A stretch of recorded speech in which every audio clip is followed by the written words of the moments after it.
You can literally look at a person's physiology today and tell whether they're infantile or whether they're grown-ups. The last person in the world you want to have a relationship with is somebody who's still infantilized. The nanny state and the consumer society both foster us to stay children our entire lives. Meaning, for example, we can explain why half the population in the United States are obese. They're obese because they're children. It's the ultimate form of infantility to walk around with a fat body and not being able to stop eating because you feed yourself with tits constantly. You have to realize that the world around you thinks not very highly of you as a human being today. Say you're a citizen of Sweden or the United States today. Society as a whole doesn't think very highly of it. It thinks you're a child, and it wants to reward you for anything you want at a given time. The one thing you should spend a lot of time on is putting together the right team. I would always say that a really good team is a team where everybody's aware of their own weaknesses, but admires somebody else in the team for having a strength in that department.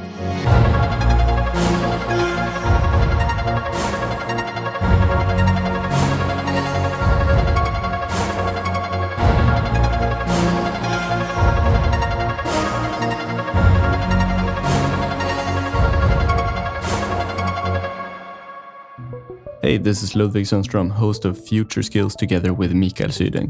Future Skills is the podcast and community that gives you the business and career skills that you need to future-proof yourself and prepare for a fast accelerating future. In this episode, we talk to Alexander Bard. In Sweden, Alexander is famous for his music career, where he's put together a number of really successful groups like Army of Lovers, Bodies Without Organs, and many more. He's also been he still is, the top judge of Swedish Idol. And he's also a futuristic philosopher, which sadly not enough people know him for. Together with Jan Söderqvist, he's written 4 books: Netocracy, which I recommend everyone to read, The Digital Empire, The Body Machines, and Syntheism, and soon their new book, Digital Libido, which you'll hear about in this interview. And all of these books are about how the internet is impacting the rest of society. And he was one of the first guys to really understand this. So he always provides a really interesting perspective, I think. Now, here are some of the things that you learn from this conversation with Alexander. The truth about online success, why some people make it and other people don't, and why the internet is like a matrical structure, almost like a kindergarten where everyone gets rewarded for the wrong reasons, and how this in case is creating a new digital underclass where people are victimizing themselves and creating these crazy groups where people huddle together around their weaknesses. You'll also learn how you can find interesting people to collaborate with. And this is probably the most important thing for most people in terms of career, finding the right people to collaborate with based on both of your strengths and weaknesses. For example, what can we learn from caveman hunting teams when it comes to building a modern business team? Alexander says that you need one generalist who's like a priest, and this guy knows what everyone is good at, and also their weaknesses. And then the rest of the people, even the other leader, should be a specialist. And finally, if you know that you're a certain archetype or personality type, should your role always be the same on every team that you're on? Alexander says that this depends on your minor and major archetype within the team, and he also explains how he has changed over time within his different teams. So before hearing this interview, we should put a disclaimer here, because Alexander is a pretty controversial guy, like a provocateur, and people often get offended by things he says. But you should also know that he's a very smart and well-read guy, so even if you don't agree with everything that he says, I think you should just hear him out and think about it. Just pick out whatever is most useful to you. Okay, now let's jump straight into the interview. Hi, Alexander. Hi there. Thanks for being here today. Thank you so much for having me, Ludvig and Mikael. So you were traveling very recently, right? Well, I travel all the time. I'm a bit of a nomad, but yes, I just spent a couple of months first in India and then in Latin America. Okay. Do you get work done while you're traveling? Well, the thing is that I happen to live in a country called Sweden, okay? Sweden is like one of the wealthiest, the most fascinating countries on the planet, but it does have a very long, cold, dark winter. So I like to get out. So around December the 1st every year, I just travel somewhere, in the tropics or the southern hemisphere or something like that to have some heat and sun and just relax. And then more and more of these trips have become adventurous, I would say as well. So I leave Sweden about, 1st December every year. Haven't seen a Scandinavian Christmas for 28 years. So I have no idea what it looks like these days. And then usually I get back around mid-February. And then I give away myself to my agent the entire spring and the entire autumn, meaning she can book me to do just about anything, meaning I work 7 days a week. And then I took the summers off in Scandinavia when I really loved living in Sweden, taking the boat out in the Stockholm archipelago or going to northern Sweden in July and August, just amazing. 28 years, that's a long time. You figured this out early. That's very smart. Well, I figured out that Swedish winters were long and dark and cold, okay? And if I could get away from then, it was only a matter of time until I had enough fuck-off money so that I could fuck off in December and leave. Yeah, that's what I was insinuating. Yeah. What did you actually do in India this time around? I worked a little. My research assistant, Peter Taus, and I traveled together, and we visited a couple of ministries in New Delhi and collaborated with the technology ministry and also with the Ministry of Education on a couple of projects where they appreciated me as a Scandinavian thinker on the digital, essentially. And I love working with these people because very often in India and China, people are more innovative than they are in Europe or North America, and they come up with ideas that they're just like stunning. So I really love working in India, and I saw a couple of future partners that I plan to collaborate with. Then after that, we took time off. We went to the Himalayas and took long walks in the mountains, and then went to southern India just to relax. I guess India has a lot of things they can do with their Aadhaar project. I mean, there must be a lot of bolt-on projects you can add on to it. Oh, yeah. What's interesting is to take your knowledge of technology in Europe and North America and take that with you and then go to India and see how they do things differently. Because sometimes the innovations come from India, sometimes the innovations come from Europe or North America. And of course, the collaboration between these two scenes can, of course, be very creative. But there's a lot of innovation going on in India and even more so in China. There's a lot of innovation going on in Asia at the moment. They're no longer copying and imitating what they see coming from Europe or North America. They're rather inventing their own way of doing things. And when it comes, for example, to understanding the power of data flows and what you can do with data, then the Indians are really at the forefront. Did you learn something particularly unexpected during this travel? Well, one of the things that I learned, and I was working with the education ministry in India, was the fact that they were asking me about Scandinavia, how we sort of make teenagers well-versed in social media and how to use these technologies to their advantage. And they expected that we'd be ahead of India in like every department. And it's just like they had several projects going on in India that Swedes have not even considered yet. So sometimes, the Indians are actually ahead of the curve, or they have innovated in a way that Scandinavians haven't even looked at yet. And that's, of course, some of that is secret knowledge as well. You get immersed in these projects, you keep your mouth shut because you only pass it on to the people who should know about these things. But it's very often I sit now with people from India and China, and they don't even have a clue of how far ahead of the curve they actually are with some of their ideas. When you travel, do you travel alone sometimes, or do you have your team with you? I usually travel with a team. I have my own research assistants, and it's just more fun to work in teams. I like teamwork. I was in the music industry for 25 years. I played in 4 different bands during those 25 years. I never made a solo record. I don't like to work alone. And I co-write my books with Jan Söderqvist. I like the fact that instead of having an editor, I have a co-writer, which is way more than having an editor. It means somebody who contributes just as much as you do yourself. And I just love that process. So I do love to work with other people. When I then, during the spring and the autumn, I do my lecture tours, basically around Europe, then I very often travel alone because it's just like you fly out to Munich in the morning, you might stay overnight, you fly to Paris the next day, then to Rome, and then you fly back to Stockholm 4 days later. And it's just hotel rooms, airports, and lecture scenes. And there's no point in having people around. I have locals everywhere I go that I already collaborate with, so I don't really need traveling partners. Yeah, you were collaborating long before it was popular. And now these days, it's more important than ever to choose your partners and put together your team, I think, because you can have more scale just as a few people. Oh, absolutely. I mean, the one thing you should spend a lot of time on is putting together the right team. If you just have a bunch of friends and throw them into your team, then suddenly you're the guy who was a talented singer who lived in a small town, and you got a lousy bass player and a lousy guitar player and a really lousy piano player because you just happened to be your friends at school, right? So if you want to have a really great band, you need to move to a big city. You need to have a lot of talents around you, and you need to find the very best people to collaborate with. And in a way, that's how collaboration works. You need to have talents on your team, but they also need to match each other. That's one of the strengths of thinking in terms of archetypes. So you have a specific archetype. You need to find somebody else with a different type of personality and therefore has a different archetype that matches yours. And I would always say that a really good team is a team where everybody's aware of their own weaknesses, but admires somebody else in the team for having a strength in that department. Meaning that, oh, you're good at that. I throw it on your table so you can pass things on to me that I'm good at. That's what really good teamwork is. Yeah, this is exactly what we're trying to do. We're trying to specialize, and we have other people too. And everyone is trying to specialize in their own thing. Because that was the thing last year. We were doing too many things without really acknowledging our own strengths. And that's where priesthood comes in, interesting enough, because if you got a slightly bigger team, say you're 5 or 6 people collaborating, you need one generalist as well. And that shouldn't be the boss of the team. It shouldn't be the person as the head of the team who knows what everybody's up to. But the person who knows what everybody's up to and what everybody's good at and can see that ahead of the curve, so to speak, that's the priesthood thing. And the priesthood thing is somebody who assists the leader of the team. The leader is really the person who is the specialist of what the team specializes in. So it's the person who personifies the expertise of the team in relation to other teams. So if you're a hunting team, the best hunter in general is often the leader of the team.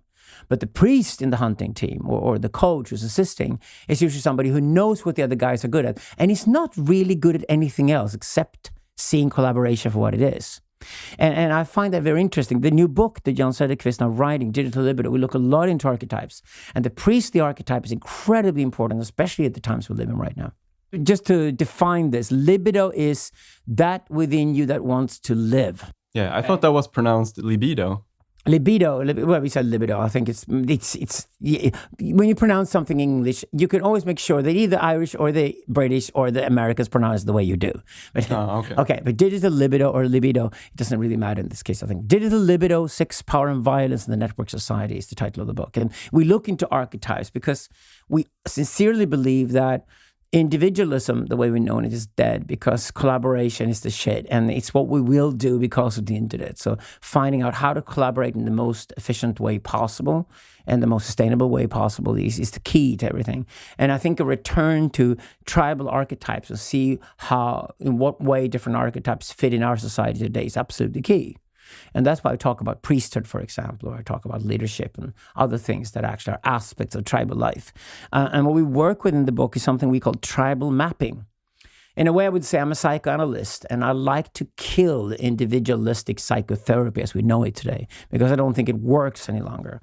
I think the first thing you should do with the person is take them out of the social arena, isolate them, and then start looking from the outside in. Like, where do you fit into the jigsaw? What kind of personality are you? What kind of archetype do you have?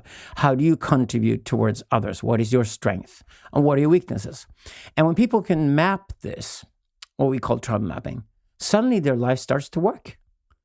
Because they start to behave as the archetype they should have been all along, instead of wishing they were something else, or pretending they were something else, or thinking they should be something else. And that is the key, I think, to really great collaboration. Would you say that you are, if you are one of these archetypes, that you typically assume the same role in every different team you're on? Or take you, for example. Are you always the priest or the leader or whichever archetype you are? I am different variations of the same archetype. I would say the archetype is something that's very personal, and you likely to end up being the same archetype in every team. There are what's called major and minor archetypes too, meaning that you often have one major archetype that you're very suitable for. And there can be minor categories like, this is what you are when the major is not needed. Okay, because some of these major archetypes are there because they're only needed under certain circumstances, but they're not needed otherwise. For example, say you're good with a snow plow. So you plow snow well and you live in Sweden. Well, you're going to work very hard from November until the end of February. You're going to be out of work in June, July, and August. So you better have some other talent that you can use the rest of the year. And that's a perfect example of the major and the minor archetype. So when it comes to personal characteristics, you can discover, for example, you have the talent to become a philosopher, which I did when I was a kid. But I was actually convinced for many years that I would never become a philosopher because during my lifetime, philosophers really didn't have that much to say. And it was only 1998, when I was in my late 30s, that I discovered that the internet revolution needed philosophical interpretation. And it was just this epiphany you have that you wake up one morning and realize, wait a second, Kant and Hegel and Nietzsche and Freud and all these guys couldn't really have said anything about the internet because it didn't exist at the time. And because it changes the rules about everything, it is really a philosophical issue. And I discovered, I should actually write and I should express myself and become a philosopher during my lifetime, because actually I happen to live in a period when philosophers are needed. And if I hadn't done that, I probably stayed as a music producer or done something else and work with visionary work, which is my strength, which is also priestly, but I wouldn't have become a philosopher. So when is this book due? Digital Libido comes out in August, both in the United States and Europe and Scandinavia. We write it both in Swedish and English simultaneously, and then the other translations are made from the English version. We worked like that for the 4 previous books too. So this is just a method that Jan Söderqvist and I prefer. Yeah, I've read all your books, and I'm really interested to see how this one will contribute to forwarding the theme that you put out there. Well, it connects with the 4th book, Syntheism, Creating God in the Internet Age. And this is the funny thing. Pedagogically speaking, you're told if you're a speaker that you go up on the stage and give people bad news first. And then you rebuild their self-confidence by giving them good news at the end. So they walk out of the room feeling they can actually go out and do something about their condition, right? Otherwise, you're just being cruel and stupid. So that's how you structure, say, speech. And normally that's how you structure a book. However, there's another type of bringing messages forward, especially uncomfortable messages, and that's called the prophetic approach. And the prophets always first deliver the good news, like this could be the world we could live in, or this is feasible, or we could go here and we could do this and this. So the prophetic message is always first one of hope. It's like, here's the utopia, here's where we could go, here's the vision. And then how to get there is something I leave to you to decide. But basically, you laid out the vision and it's feasible. Then the prophet comes around and gives you the bad news. The second time the prophet comes back and visits the village, he's very, very likely to be very aggressive and say that, okay, guys, you haven't done anything about the utopia I told you about. You're just sitting here pretending like nothing ever happened. And now I'm going to tell you what's going to happen if you don't get moving. And this is like a very, very innate aspect of nomadic life where we lived for hundreds of thousands of years. You probably walked into the tribe and he was very comfortable in a specific place and you told them, okay, we could go here. We have to cross some mountains and we have to cross a couple of lakes and it's going to be quite troublesome and we're going to have old people and pregnant women and little children with us. So we need to take this into consideration, but we should go there, right? Then you walk out of the village and you come back a couple of days later and nobody's done a thing. That's when you need to tell people, okay, guys, if you don't get on the move, preferably in the direction I've given you already, you're all going to die. So when we wrote Syntheism, Creating God in the Internet Age, and that book came out about 3 or 4 years ago, then Jan Söderqvist and I presented, the death of postmodernism and really looking into the perspective of what if we create a utopia that's actually credible for the 21st century. And that utopia is called Syntheism. It's like we can use artificial intelligence, for example, to create God. So we could save ourselves by using these new intelligent systems that we are creating. We could, of course, also create hell, but we could create heaven. So there's a utopian aspect of the internet age that we want to play with. And we basically laid out a theory, a framework for how you can construct a utopian vision for the internet age. And that book is a Syntheism book. And it's typically prophetic because we gave people that book first. And people have started doing things according to the book. There's a synthist movement now. And there's a lot of collaborative artistic projects going on that actually take that aspect of the book seriously. It's like a collaborative artistic project where people collaborate to create art in the 21st century is essentially what religion used to be. So it is religion. So we describe phenomena like Burning Man, for example, as religious activities in that book. So we laid that book out there first, and people read it and they're happy and they said, "Oh, let's do this. Let's go ahead with this project." And the people who do are actually the ones who can take on the next book the best, because now comes the bad news, right? So Digital Libido, Sex, Power, and Violence in the Network Society is a very dark book. It's a huge warning sign, basically saying that we're moving into a very confusing age with a lot of chaos, and a lot of conflicts coming up, and these conflicts need to be resolved, and the way to resolve them is to look at what they're actually about. So you go straight to the root of the problem in each case. And that's what this book, Digital Libido, is about. It is a very Freudian book. It's built on Sigmund Freud's civilization and its discontents. that the old Freud released in 1930, only 9 years before the Second World War, and luckily for Freud, only 8 years before his own death. He died before the Second World War happened. But essentially in Civilization and its Discontent, Freud lays out the framework for the Second World War and says, we're going to hell. And, and eventually we had Hitler and Stalin and even Mao after that, and they murdered hundreds of millions of people. So the warnings was there from Freud, who acted as a classical prophet. We're not saying hundreds of millions of people are going to die. That could be the case. What we're saying digital libido is that at least on a mental level, this is going to be incredibly confusing. We're going to see lots of aggression at the side because people behave that way when they lose track of where they're at. What are the specific signposts that you are seeing right now? The first signpost you see today in contemporary society is the infantilization of the society. In the classical nomadic tribe, we went through rite of passage, usually in our early teens. We had full-grown bodies. We were capable of having sex, which is a sign you probably should be an adult as well. So what happens with you is that you go through different steps through your childhood. It's just like, first we're born and want to get back in. We can't get back in, so we start denying that we want to get back in. And that first denial in the Freudian world is actually our libido. So we don't even have access to our subconsciousness, because our subconsciousness is the part of us that also wants to die at any given moment. And our consciousness is the part of us that's convinced we want to live. And that's actually a beautiful way of organizing a creature that wants to live. You want to have a consciousness that tells you constantly that, I want to live. At all costs, I want to live. So it's actually quite beautiful. The denial works that way. Then we get the tit. Okay, the first thing we do when we're born is we crawl to the tit. At least by then, when we get the tit and we start sucking it, the mother knows the mother and the child are separate entities. The child doesn't know that.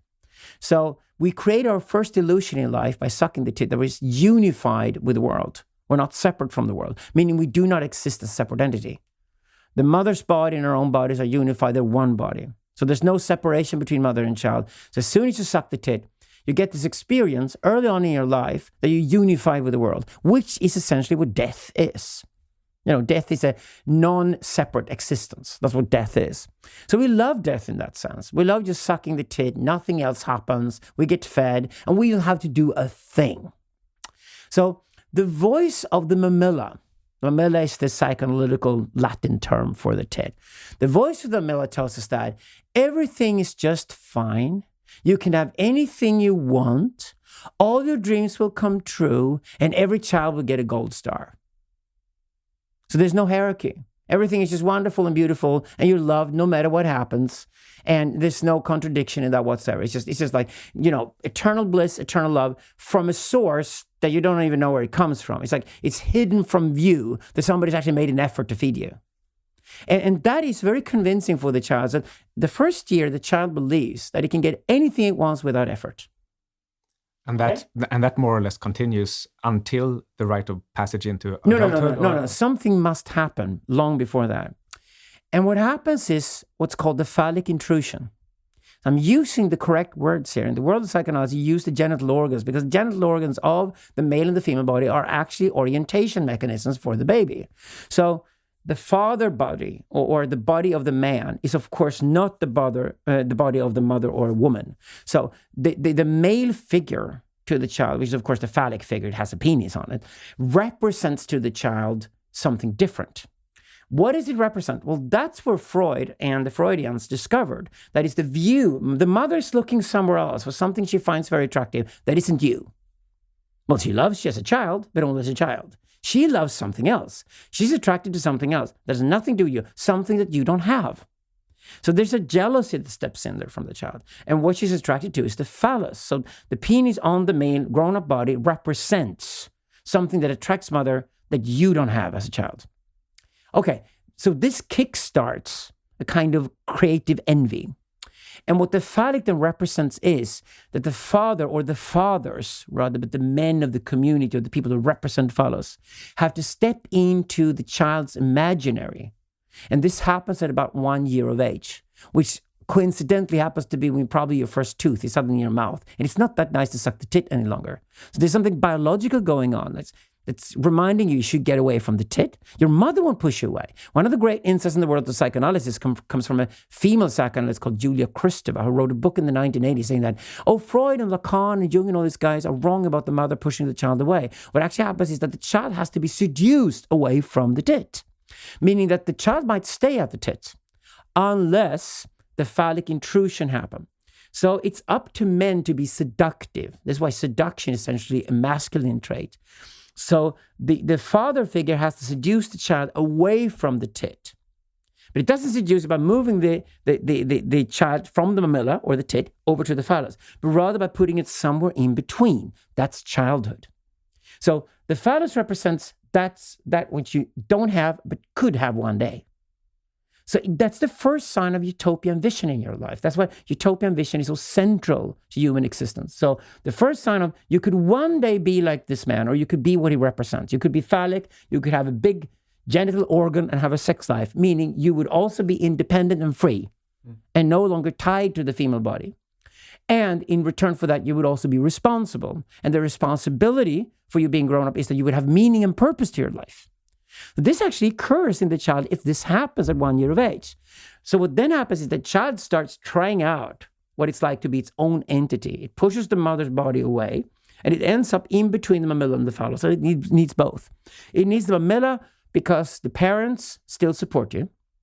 You can't make a living for yourself. You're a very vulnerable human being, and you learn that quickly. There are lots of threats in the world. So the mamilla represents the parents supporting you, and the phallus represents the parents being role models for you, that you could one day become like them. And this is where the child starts to imitate and also starts to eroticize, meaning that the child will start imitating the parents playing, you're a grown-up. And that's what kids should do. So they spend their but we have such long childhoods among humans, is that we need a lot of time to prepare for being grown-ups. We need big brains. We need big bodies. We need to grow a lot. That means our childhood is very extensive compared to other mammals. But we go through a long childhood, and we're in between the mamilla and the phallus. And then, of course, when we arrive in our teenage years, and we have the teenage rebellion, the psychoanalytical term for the teenage rebellion is the rebellion against the phallus. So finally, it's just like you try your parents. You see what the limitations are. Are they really true with their values, or are they hypocrites? Or could you improve on anything they do? And finally, you find a couple of their weak spots, and you start building an identity from that, meaning you're liberating yourself from parents. You're pushing them away. You become an autonomous, grown-up human being. And when this happens, the community should step in and recognize this. Meaning you're a boy and you're put in front of older men, or you're a girl and you're put in front of older women. And the patriarchy and the matriarchy recognize you're now a grown-up. And you're honored for that. You go through a rite of passage that establishes that you're a grown-up, autonomous human being, and you're suddenly treated as one. You get grown-up responsibilities, and you take leadership for yourself. And in culture, this is necessary because if you don't have the rite of passage, you get a narcissistic person who overdoes everything they do, which society today is full of. And if none of the other things happen, if the phallic intrusion doesn't happen, then the teenage rebellion cannot happen. And you get an infantilized human being. And this is the tragedy of our times. This has happened on a massive scale. And we have two things to blame it on. One is the nanny state, which is why we study Scandinavia in the new book. And the other is consumer society, which is why we study the United States. Because the United States and Sweden are the two perfect examples of these two extremes. The nanny state and the consumer society both foster us to state children our entire lives. Meaning, for example, we can explain why half the population in the United States are obese. They're obese because they're children. Yeah. It's the ultimate form of infantility to walk around with a fat body and not being able to stop eating because you feed yourself with tits constantly. Yeah. And we have so many signs of this infantility in our society. And we look at the current debate and we step backwards and start looking at the bigger picture. We discover that, for example, the social justice warriors out there are infantilized, insisting on the right to be infantilized. And the only way to approach them actually is to say that, okay, you're a social justice warrior and you're a victim of something like the wrong hair color or skin color or a gender or whatever, that's your problem. We don't know. Okay, so you're very obsessed with yourself and you're very obsessed with being a victim. Okay, that's the definition of a child. Okay, that was okay when you were 2 years old at best. It's not okay when you're 22, and it's going to be utterly pathetic and dangerous when you're 45. Right. I think the crux here is that the rite of passage has to first have a really strong challenge, and the challenge has to be seen as meaningful to make that rite powerful enough in the human brain. And I can remember in university when I had my examination ritual, if you will, and it was really weak. Like we were it had no ritual significance. Yeah. It was just, here's your assignment, do a 10-minute speech about it, everyone applauds, here's your diploma, see you later, thanks for attending our school. It's like, you walk out of there and you're like, that's it? It's like, I spent 4 years doing this? That's like an exam from kindergarten. That's not an exam from university. I know. Exactly. But that was exactly it. This is there are two ways for us to appreciate others. And one originates in the female body, and it's called matrical love. And the matrical love is that everybody is good, everybody's fine, everybody gets a gold star, nobody has to make an effort. Okay. We need that love during our first year in life. We cannot differentiate otherwise. But after that, after the phallic intrusion, we start getting attracted to the phallic love. The phallic love is always conditional.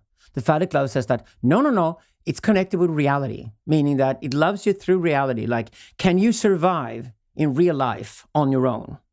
So the phallic love will tell you, no, you're not good enough, or like it's like the best phallic love when it works, at least, is a juror, it's in a court and says that, no, actually your behavior has been criminal. You have to stand up to your acts and you have to be responsible for those acts. We're going to lock you up for 3 years and then you're free. Okay. So the phallic love is absolutely conditional for being a grown-up. You have to have phallic love during your childhood. And that's why you seek what's called the phallic gaze. The phallic gaze is the recognition from a grown-up person who's an authority and will only give you an okay on something you've done if it's been really well done, meaning you've got the talent for it and you worked hard to do it. So children are seeking this kind of recognition and they don't get it in our society and it freaks them out. Children are born, social-biologically born, to try to seek the phallic gaze and seek the phallic recognition because that's how they orientate themselves in life. And if they never get that, if they're constantly told that everything is fine, anything they do is okay, they cannot differentiate between the two and they stop trying. They stop making an effort because they get the same reaction to everything they do all the time. Well, that's exactly what, an obese, infantilized person does all the time. It's just like, okay, so I won't make an effort. I should be given anything I want at any given time, like a tit, without making an effort. And the nanny state fostered people to think that way on a massive scale, and consumer societies also fostered people to think that way on a massive scale. So it's like instant gratification, anything you want constantly, without any, what's detached from that is the idea that you do get a reward for something you do because you made an effort and you happen to have a talent for it. Right, but then they go to social media or the internet and they maybe don't have developed their talent and then they get beat on and then they feel really angry and victimized. And then they start new groups of people who are victimized together, right? You're onto something bigger because actually that's genius, Ludvig, because in Digital Libido, we're saying the real tragedy of our time is that we both created the nanny state and consumer society, and they both promised that we could constantly have the tit the rest of our lives without effort. And then the internet came on, and the internet is a matrical structure. The internet is structured exactly like a kindergarten. It's not rewarding people who make an effort or have talent instantly. It looks like it's a tit. It's just like all you need to do is to create a Facebook account or a Twitter account, an Instagram account, which takes no effort at all. Wi-Fi is for free. Anybody can afford a computer or a smartphone. And suddenly you're online and you expect that you're online. You're going to get recognition for everything you do. And that's what people demand when they go online because they've been promised it's going to happen. All these telecom companies and these technology companies have promised us for the past 30 years that, the internet is here. You can start your own blog or and you're going to have loads of followers if you just make that little effort. It's like if you just open an account or whatever kind it is, a lot of people are going to love you. Well, that's not what happens. What then happens is that for 99% of people who go online, they end up having very few likes, hardly any followers, because what they say is mundane and cliched and has no talent. And that's when they come back and they're very, very revengeful and very envious of successful people. And we're about to arrive at that point now where the backlash against everything the internet promised you has started. And it then creates lynch mobs. And this is the first sign of a new digital underclass. The new digital underclass are not empowered in any other way except creating victimhood cultures, where victims are at least temporarily allied with other victims to go after people that are successful.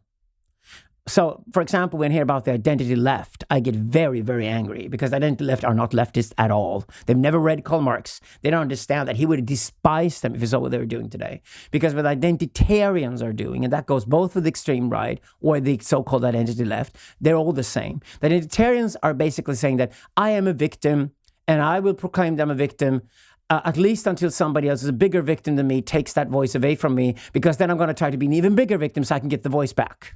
So it's like a race towards the bottom. And this is what's happening on a massive scale in society. So infantilization spreads, unfortunately, and it's then rewarded.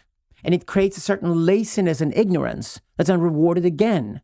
Because when people really have lost track of what it means to be a proper grown-up, an adult, and take responsibility for yourself, and, strive towards becoming a hero, which is the opposite of being a victim. If you no longer have any way of becoming that hero, and you mistake being a victim for being heroic or whatever, then the race towards the bottom really kicks in the next gear, and that's disastrous. Is there a way around all this, or are we headed for your prophetic doom? Well, what we're looking at in the new book, and nobody's really bothered to do that before, is to differentiate between different types of social networks. Essentially, until now, people have been pretty lazy and says that when somebody did something on the internet and suddenly they got this forum with 600 members, then they were successful. They just count the members. They don't look at the quality of the network. And that is a big mistake.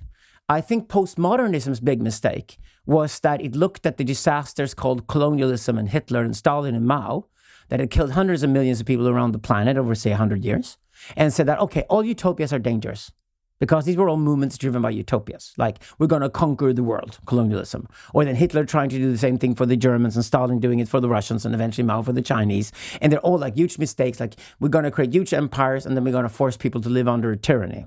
So that was disastrous, but historically speaking, that's wrong because you've always had two different approaches to utopia. And actually all these utopias are more dystopias than they were utopias all along. So you have to have a theory on what unites a group of people.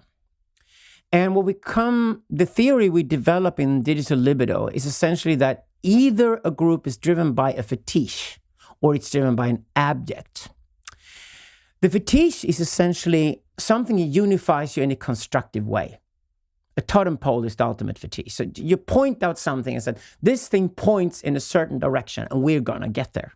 And we're going to get there, no cost to anybody else. We're just going to make that effort. And because we're going to make that effort, we're going to survive, we're going to thrive.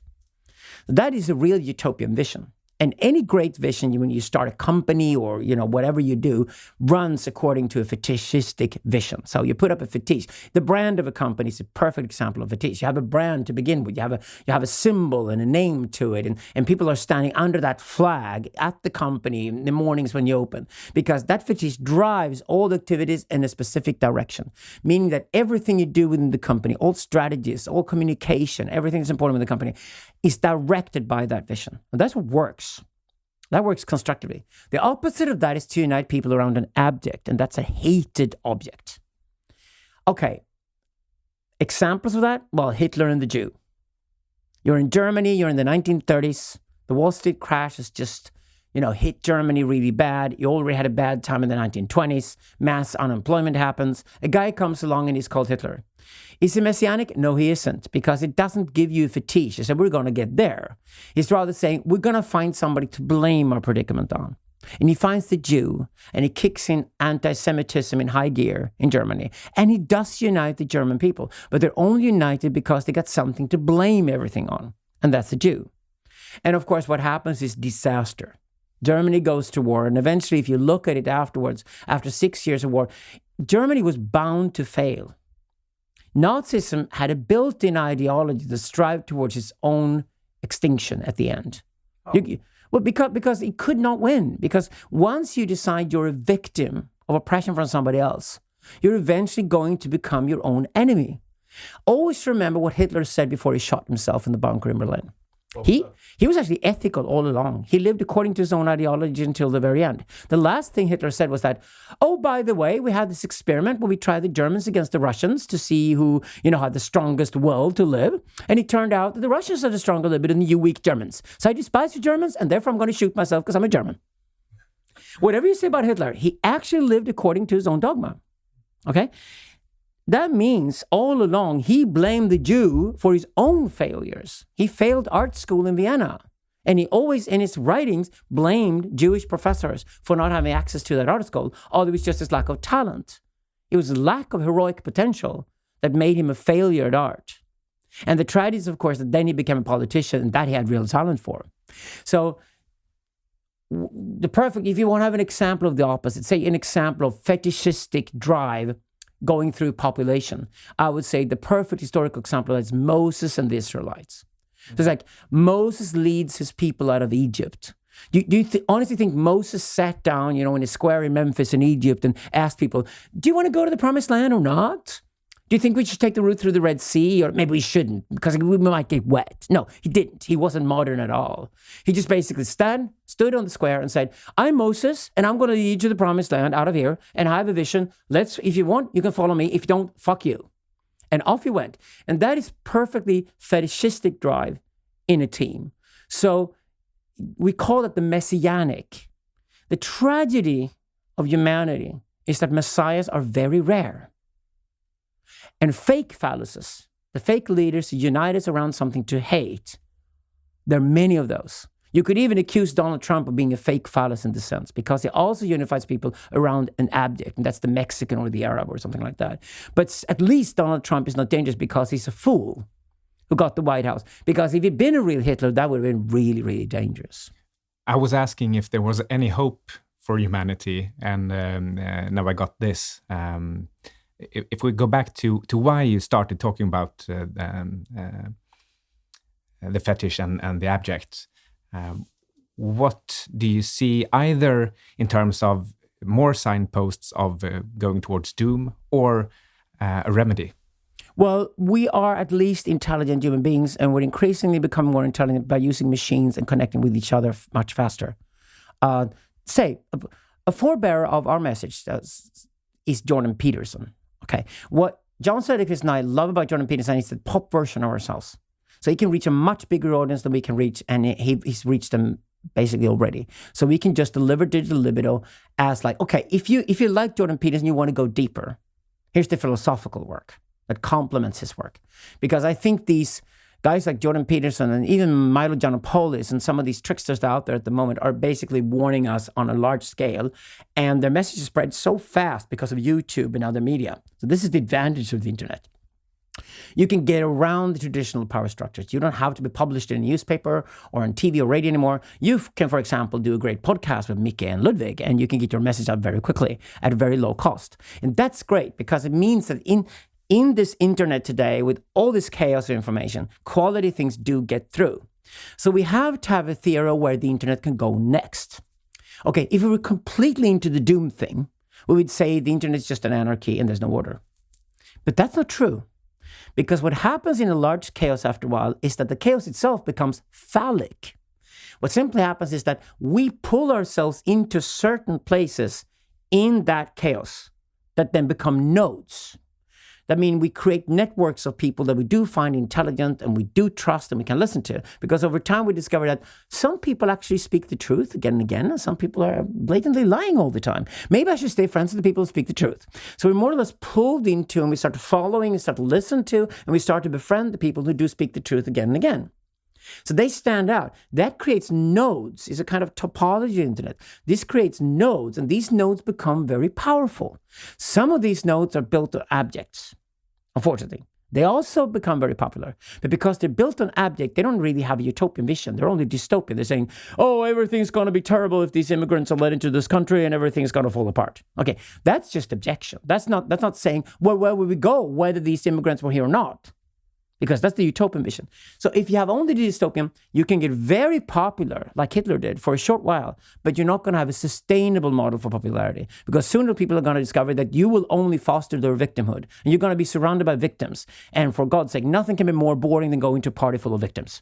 Okay, it's horrible, right? So they can create a lot of following briefly, but they don't stay the long course. The nodes that stay the long course and grow even bigger over time are the ones that build slowly but gradually, and they build through fact-checking and fact orientation, meaning that we're going for the facts. We're not going for the feelings we ignore. We're going for the facts in every debate we get involved with. And those nodes become more and more credible because they're tied to reality. And the fetish and the utopia type of fetish are always about reality because they're phallic structures. They're like, it is through reality that I love you for what you do. Meaning that it's through reality and the fact that you are evolutionary successful and you have staying power that I will give you this reward for what you do so we can create a network together. Because that is, the phallic ideas always win in the long run. Because every vision, every strategy humanity has created in the last 5,000 years, what we call civilization in itself is a phallic construct. It has to have phallic power to exist. So, okay, let's build a skyscraper over there. That's a typical phallic statement. The way to build a skyscraper is to have a plan, have construction workers, have a good architect, know our materials. All this knowledge has to be correct. And we cannot feel our way towards building a skyscraper. We have to know how to do this, right? That's very phallic. And that is fetishistic in itself. The skyscraper itself, on the drawing board, you say, we're going to build this damn building. That's the fetish. And then the skyscraper eventually becomes reality. And then the utopia is fulfilled. And all the way through that process, you build a team that actually managed to build the skyscraper. And this is what happens online today, is that people, they start to find, they filter through the chaos, and they don't go back to old media. They don't go back to newspapers and television and radio. They're usually better than most of the crap out there, but they also discover when they look at YouTube or listen to SoundCloud or, when they go through podcasts and webcasts, they discover that some of these podcasts and webcasts are really good. They're quality. They return to interesting people. They have interesting discussions. I'm going to return there. I'm going to recommend it to my friends. And then you build the strong networks around these nodes, and that's what we call netocracy in our work. The first book we wrote 18 years ago was called The Netocrats, and essentially said that the people who can differentiate between quality and non-quality in the online world are going to create networks in between them, and these networks are going to be incredibly powerful and successful. And that's exactly what happens in the world today. I really want to go back to your theory about the abject and the object. So what would the Mayan culture or the Aztec culture, where you have this self-sacrifice, how would that fit in there? Well, self-sacrifice wasn't purely self-sacrifice. It just came back from Eastern Mexico and Guatemala, actually. Fascinating with that. Sacrifice was often conducted that somebody from another tribe became the item for the sacrifice. But self-sacrifice does exist in culture. And the real cult around self-sacrifice is even interesting enough, the messianic one. It's a young man who sacrifices himself for the community. Right. So if we take the example of, I forget the name, but they play football, sort of, and then one guy dies. Well, what they did, the Mayas did, was that they played a kind of basketball, actually, and the entire losing team were killed. Oh, yeah. So they were much more brutal than that. No, but I'd say self-sacrifice is interesting. I'm not sure. We're touching some of it in this book to the extent that it's important to the world theory. We read a lot of René Girard, if you want to read him. He's a French thinker, has thought a lot about it. He's, by the way, like a huge philosopher in Silicon Valley. I know a lot of people that are very inspired by Girard. But I would say what's most important here about the self-sacrifice is that, look at, for example, Moses. He died before his people entered the promised land. He himself was not allowed to enter. And what that reveals, because it is a mythology, we don't think Moses actually existed historically, which makes it even more interesting, is that by dying before his people were allowed to enter the promised land, he sacrificed himself for the good of the people, meaning that he led them to the promised land and died just outside of it. And that is a kind of self-sacrifice, meaning that for me, the journey was the important part. For me, leading you to utopia was the important part. Cherishing utopia is for you or my children to enjoy, but it's not for me. Right, but he becomes the martyr. And no, I don't think he's a martyr. No, martyr is somebody that the enemy kills for a good, where you die for a good cause. No, it is a form of self-sacrifice. You're not a martyr, actually. It is a condition for focusing on the journey, meaning you teach the next generation that if they focus on the journey, if they're priestly or focus on the journey, they can be messianic. Because the Messiah himself has to focus on the journey. He's not a part of the people that he leads. Right, you're inspiring them with hope. Yeah, and you're also saying that the journey is what's important, meaning that enjoy the journey while it lasts, because that is what life is. Life is essentially a journey from one position to the next. And once you arrive at your goal, you're happy you arrived there, but you might not be able to stay there for very long. I think here's a really interesting example. If you take, for example, Edward Snowden and what he symbolizes to the kind of libertarian movement. Well, he's a martyr. Yeah. That's like a martyr. Yeah, he's a martyr. Because the enemy side went after him and made him suffer, although he was a hero.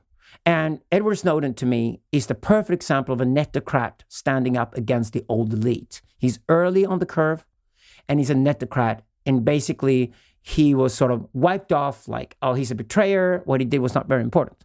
Well, it turns out that if you look at the actual numbers, about 90% of the world's internet traffic crossed American territory sometime during the conversation, in any conversation on the planet. Now that's down to 40% after Edward Snowden, because Edward Snowden essentially said that Americans weren't able to keep their hands off the internet. They eavesdrop on absolutely everybody, meaning that nobody else could trust them in the world. And why should we ever trust Americans? Meaning that a lot of the world's internet traffic is now redirected around America, no longer across American territory. And the Americans have nobody else but themselves to blame. So to me, in the bigger picture, Edward Snowden is a massive hero. Yeah, maybe. What he did has had an enormous effect and will have enormous effects over time on how we relate to each other on the planet, even if he dies and never does anything again in his life. And he has certain messianic qualities for the Netocracy, which is typical. I mean, the Messiah is always the hero of his own people, but he's usually, portrayed as a bad guy by the others. That comes with the role. Somebody else might pay the price for your success at any given time. But I would say he's more of a martyr figure. And he might have, to a certain extent, sacrificed himself for the common good. But, I mean, if you would be Edward Snowden, at least you'd live your life full of purpose the rest of your life, having done something remarkable as that. Would you say that the information on the internet is becoming more reliable? Is it easier to find the truth? I would say that on the internet today, there's more information than ever and more crap and junk than ever. But we also have better methods on trying to differentiate between crap and quality. But at the end of the day, my father told me I was 6 years old, and we didn't have the internet when I was a kid. But my father told me I was 6 years old. We've got 5 morning newspapers in our household. That makes us smart. And you got the communist newspaper to the left, and you got the Pentecostal Christian one to the right, and you got all the other perspectives in between. Meaning that if you read all the perspectives, you get all the different views on what's going on in the world, you're going to be wise, and you can make up your own mind on what is the truth. That's always how we find truth. We always look at a wider spectrum, hear different voices, and then we see certain patterns, and we can omniangulate in that information flow, meaning that if you find enough anomalies in the information flow that actually match each other, that's probably the building of a new model. And what about having 5 established network news channels? Well, established news channels, I would definitely throw a couple of them out and get a couple of web channels in there to begin with. I get most of my information today from the web itself and from trusted podcasts and webcasts and other channels like that are very often have smart, clever people who say interesting things about interesting topics that I hardly knew I was interested in. And I get encouraged to extend my knowledge that way, and I feel a lot smarter that way. And I probably am a lot smarter that way. I like getting my news from the internet. I like to get them from different sources, and I like to compare. I too only get my information from the internet, but that also means that I miss some big mainstream events and news. And before we started recording, you were talking about a glitch in the matrix. Could you tell us briefly what that was about? Okay. A friend of mine, David Fuller, is a British documentary filmmaker. He's probably one of the best documentary filmmakers in the world. He's been doing documentary films for the BBC for many years. And a while ago, there was a television interview. Listeners, just Google this, okay? Google Kathy Newman and Jordan Peterson, and you'll find a BBC Channel 4 interview with Kathy Newman, who's like an old star, Channel 4, BBC, interviews Jordan Peterson, and she makes a total fool of herself. It's like one of the most disastrous television interviews, at least for the interviewer, that you're ever likely to see. Jordan Peterson outsmarts her totally, and not only is the interview itself incredibly embarrassing for the BBC in Channel 4, but it also exposes the difference in YouTube, YouTube webcast and traditional television interviews. What's striking with the interview is that not only is Kate totally wrong and asks all the wrong questions, and she's focusing on minor details at the margins rather than focusing on the substance of Jordan's work, which is a big mistake. I mean, Jordan can just put it right instantly with that. But it's also that Jordan Peterson is trained in the YouTube milieu. He hasn't done a lot of television interviews in the past. And that means he's been trained to be incredibly radically honest in front of a camera. Whereas Kathy Newman in this interview is a traditional BBC interviewer who wants to be the tough girl, here. See, if you've seen BBC's Hard Talk, you know what I mean. It's like, I'm going to go after this guy because his power and his establishment, and I'm going to find his weak spots, and I'm going to drag him in the mud, And she fails totally because she's not honest at all. She comes across being incredibly theatrical, overdone, and actually lazy because she comes very ill-prepared to the interview. So I find it incredibly interesting to see this. And the funny thing is that David Fuller, who worked with Jordan Peterson already and has worked at Channel 4 for many years, discovered that he was uniquely positioned to build a documentary on this TV interview. So he starts with the TV interview in his own reflections. He's a documentary filmmaker who's been tied to Channel 4 and worked with, for example, Kathy Newman for many years. And he's also made his own documentary by Jordan Peterson about visiting him in Canada and making deep interviews with him. So he's uniquely positioned to make a documentary on the process itself. And I think A Glitch in the Matrix, you should definitely see it if you listen to this. It's a brilliant documentary. And David goes through his own transformation. He's moved from what Jordan Greenwald calls the blue church mentality, the idea that we're at a point in time we pretty much have figured out how the world works, and there's an established official truth we can all adhere to, etc. And into the world of red religion, like, no, not at all. We completely lost. We're living with deceit all the time, and actually the world operates very differently. And the way to expose the public lies we live with is actually to go to the internet world and look through it through the eyes of the red religion, which is like with radical honesty. And in the area specifically of journalism, you would say that the blue church is old media focusing on feelings and not facts at all. Well, the old media, it's focusing on the facts it picks, but old media writes traditional news stories. They're very opportunistic. They want to flatter the readers. They're scared of their advertisers. And they use a certain language which is incredibly theatrical, which they think is somehow natural, right? And they come across more and more looking like dinosaurs compared to online media, where you have frank, open discussions. You're not afraid of anything. Use any words or any language you like, which you cannot do on television. And it skips the whole theater thing. It doesn't direct beforehand what you're going to do.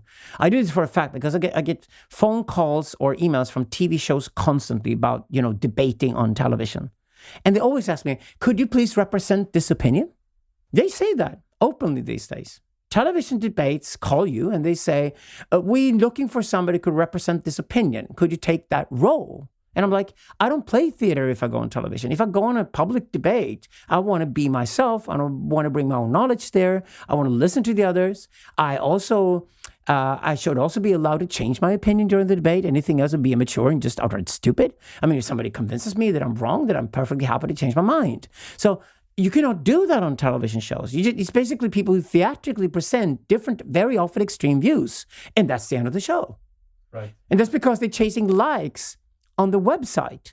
But they're not creating a debate which fits the website, which would be like, let's take some interesting people who from different angles can have a conversation on an interesting topic.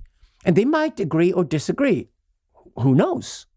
That is how YouTube operates. That's how podcasts operates. That's how webcasts operates. We've learned now because anybody tries to put a regular TV show in the online milieu right away will fail because we don't want it any longer. But anybody puts like an honest, open discussion with learned people who are very experienced at something and experts at whatever they talk about and can do it in an entertaining way, that's a smash.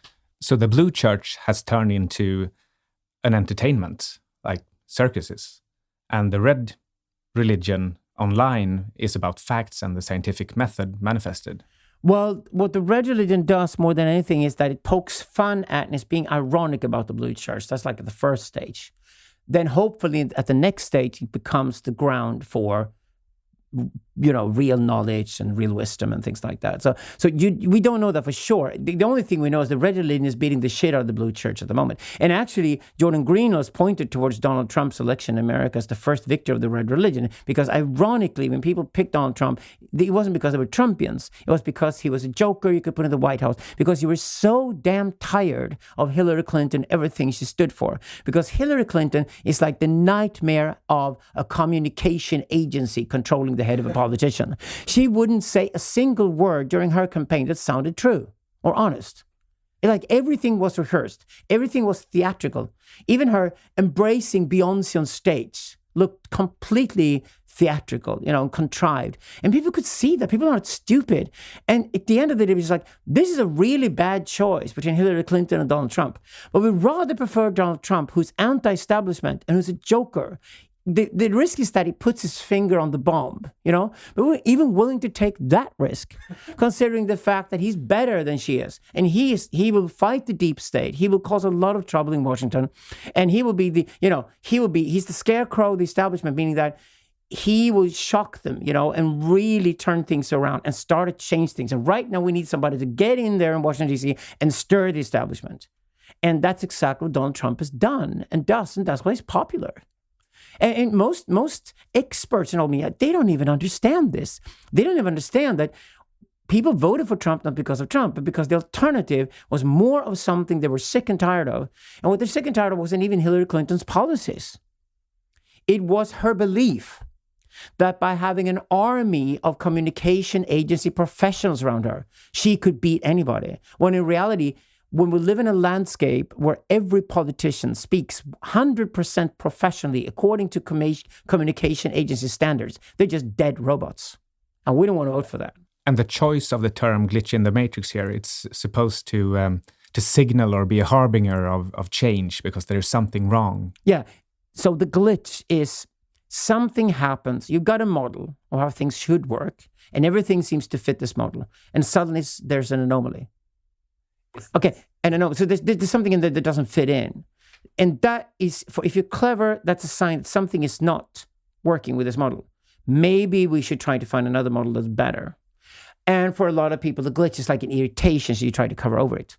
And Jordan Peterson personifies that glitch in the matrix. He doesn't fit in with the liberal, social democratic, dogma of how Western society should operate. You could read any major newspaper, take the New York Times, for example, or any major newspaper like The Guardian in the UK. They're all part of this establishment that have a fixed idea on how the world works, and you have to stay within that framework. And if you behave, not even if you think, but if you even behave outside of that framework, they're going to go after you and try to kill you because they're really irritated if they can't keep the blue church exactly like they want it to be. So they're very neurotic about keeping their mythology. Jordan Peterson hits straight through that, and he's gotten very, very popular, just like Donald Trump, but in a much deeper sense, because he obviously speaks the truth, and he points towards what's wrong with the current system, and he irritates the matrix incredibly and its fans, meaning that if you're clever, you say, oh, there's Jordan Peterson. How interesting. What he says doesn't fit in with my dogma. I'm ready to change my mind. And then you discover that deeper down, you discover that he actually says something that resonates with you. And you discover that, oh, what I heard when I was a child was actually more true than what I was taught when I was 25. So you can redefine your worldview, and you can realize that this is another way of looking at human beings and how they interact with each other that's actually much more fruitful, and it's better adapt at dealing with the problems we have today than the current idea. And then you discover that a lot of people just get irritated with Jordan Peterson. They try to kill him, get him out of the way. And what they do is that they try to censor him, they try to block him, and they try to get him out of the picture. And that's a perfect example of somebody who's a loser, but using their last force to try to kill you. And everywhere in society, when we try to silence somebody and censor them, you bet there's always a bunch of social justice warriors running that censorship campaign. And they're basically acknowledging they have no arguments against this person. They've already lost it. But you just want to silence this person, preferably kill this person, get this person out of the way so the irritation can stop, so they can go on living, sucking the tit they have and pretending that that's the real world. Do you think that the changing media landscape and the glitch that we are discussing, does that fit in with the fourth turning and the seculum hypothesis? Are you familiar with the fourth turning? It's that book there. Yeah, I know. Yeah, exactly. But I think nothing wrong with that book. But to me, Jan Söderqvist and my work is much more profound and understands what's going on much better and deeper, because we're essentially saying, in line with Marshall McLuhan and even Hegel long before him, that the way we communicate with each other determine what we communicate. So the internet is a radically different way for people to have a conversation with each other than old media were. And the old media are all going back to the printing press. The printing press, starting in the 1450s in Germany, changed the world. It made reading and writing and counting affordable to everybody. And it made it possible for us to move from the countryside and farming into cities and create industries and create welfare and create enormous amounts of wealth we'd never dreamed of before. So the high technological society we live in today is a result of the printing press. So television and radio are just electronic printing press. And newspapers are, of course, printing press, and books, etc. So all the old media we know exist because of the printing press, and they have the roots back in the 1600s or 1700s, and they eventually took over the world, and they became the official channels for truth in our society. This is precisely why the big old newspapers and our radio stations and television hate the internet now. They thought first the internet was just an extension of their own activities. You know, I work with so many TV companies and radio companies that only until like 10 years ago, they still thought we're going to have a website that basically points people to our TV shows. Because it's not a new medium. It's just another tool for marketing, which of course is a terrible mistake. Because the internet itself is a way for loads of people, rather than just a few, to make their own media and do it with quality and cheaply. Meaning it's going to democratize society, meaning there are going to be a lot more voices out there who speak their minds. You could say this already 30 years ago. This is going to be the internet revolution. Now, that's going to change everything in a given society. And more than anything, it's going to change the power structure of a given society. And I am a Marxist as well. And Marx is incredibly useful for class analysis. And our first book, The Netocracy, is a very Marxist book, because it essentially says that if Karl Marx lived today, he wouldn't be so concerned with capital. He would be concerned with attention, because attention beats capital. Capital will always go to where attention is, but attention doesn't have to move to where capital is. So we live in an attentionless society today, when whoever gets the attention and can keep that attention will also have the power. And this is exactly what people do when they create nodes in the chaotic landscape the internet is today. And these nodes are built on truth and quality. And if they're built on truth and quality, people will return to them because they need truth and quality to guide themselves through the chaos. Meaning you get a phallic node that is like your lighthouse, and it directs you where you should go. And since it repetitively looks for truth, it will lead you right. And you will then belong to a network of people who understood that. And they will even further enhance the power of that node by contributing to that node. And that's exactly how you build power in the internet society. And we call that netocracy. So being netocratic is essentially understanding that I am phallic myself. I'm a grown-up. I take responsibility for myself. I'm going to speak the truth at all given times as best I can. And I'm going to associate myself and surround myself with people who can also speak against me if needed. So, you know, and because of that, we created a network which is incredibly strong and very resilient, because the network will find out the truth at any given time we need it. And that's where we can follow that network and operate and then go nomadic in this landscape and become incredibly powerful. And anything online today that works operates exactly like that. It was only a matter of time before Dave Rubin, Ben Shapiro, and Jordan Peterson had a TV show together.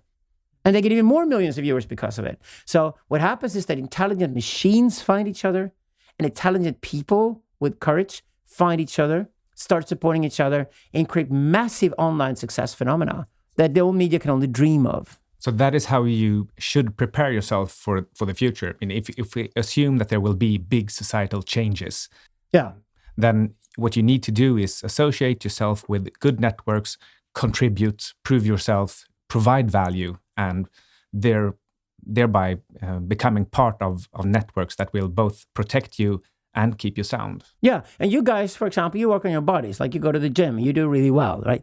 That is a sign that you've accepted the fact you're grown-ups.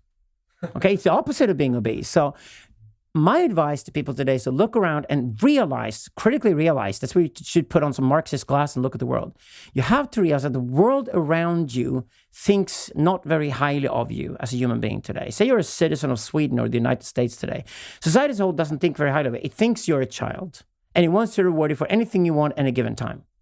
And it's ready at very low cost and almost no effort to give you what you want at any given time. Whether it's a hamburger in your mouth or a gold star in a book or whatever, like you're a good boy or you're a good girl and you've done things well. And that's where you get lazy and you get obese. You basically become corrupt. And you're corrupted into infantilization. Right. And then you don't realize that people leave you and don't want to sleep with you any longer, don't want to live with you, don't want to be friends with you, because you've been fooled into thinking you can be lazy and infantilized and still be interesting. The problem is if you're infantilized, you're not interesting at all. You're just like any big baby who walks around in a grown-up body. Right. I think the real problem is you're really describing how it comes to be, but then it becomes a self-sustaining feedback loop in the body. Yes. It becomes part of their homeostasis. Exactly. This is my point. It becomes their physiology. You can literally look at a person's physiology today and tell whether they're infantile or whether they're grown-ups. That's scary, but that's the truth. So what you then do is if you deal with that infantilization, is that, okay, my father wasn't very present when I grew up. Well, maybe fathers aren't that present at all. Maybe they should be absent. But if you're convinced that your father wasn't there, you find another, if you're a guy, you find another older male who becomes your role model and you repair that. That's why if you go into good therapy or even analysis, you basically repair in you what prevents you from being a grown-up. In the new book, we call this adultification.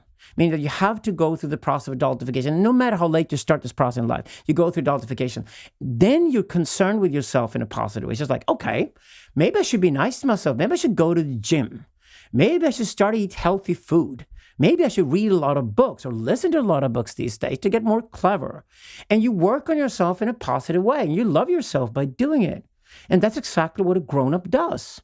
And then you go into mature relationships with other grown-ups, with your own gender and with the opposite gender. Some of them are sexual nature, usually with the opposite gender. Not always, but usually. Or with your own gender, it's more about building your teamwork, some things like that. So you see yourself as what I call individual rather than individual. You see yourself as an individual ready to go into fruitful, constructive collaborations with other people, which we human beings enjoy. That's what we did in the tribe originally. And to do that really well, once you've gone through the adultification and you say, okay, I take responsibility for myself. I can make enough money to support myself. I pay my own rent. I don't consume above my needs or my budgets. I'm a grown-up person. Nobody else should have to take care of me. So I can take care of myself. That means I've created a strong platform to go into mature relationships with other grown-ups. And the first thing you discover is that the last person in the world you want to have a relationship with is somebody who's still infantilized. They would just pull you down. They would not support you in growing further.